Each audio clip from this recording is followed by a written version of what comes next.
এখানে একটি বিষয় লক্ষণীয় যে থিম পরিবর্তনের সাথে সাথে আমাদের অ্যাপিয়ারেন্সের সাব কমান্ডগুলো থেকে কিন্তু মেনুর পরিমাণ কমে গেছে। আমরা দেখেছিলাম যে এখানে 6টি মেনু ছিল, কিন্তু এখন আছে 4টি।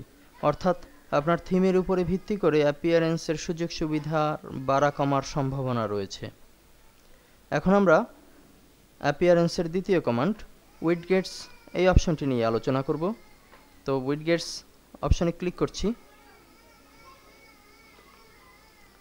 উইডগেটস অ্যাভেলেবল উইডগেটসের অপশনে আমরা কিন্তু বেশ অনেকগুলো বিষয় এখানে দেখতে পাচ্ছি, যার ভিতরে আছে archive, calendar, categories, custom menu, link, meta, page, recent comment, recent post, RSS, search, tag cloud, text.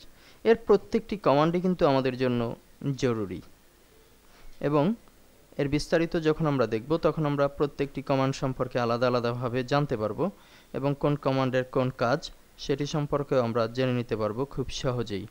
আরেকটি জিনিস এখানে দেখতে পাচ্ছি, এটিও সাইডবার 1, সাইডবার 2, এটিও কিন্তু আমাদের যে থিমটি আছে এটির উপরে ভিত্তি করে হচ্ছে। কেননা সাইডবার বলতে বোঝানো হচ্ছে এখানে যে দুটি ভাগ সাইডবারে, প্রথমটা হচ্ছে ব্লগিংয়ের কন্টেন্ট ভাগ, সেকেন্ডে একটি সাইডবারের ভিতরে অন্তর্ভুক্ত দুটি জিনিস, অর্থাৎ দুটি ভাগ আছে।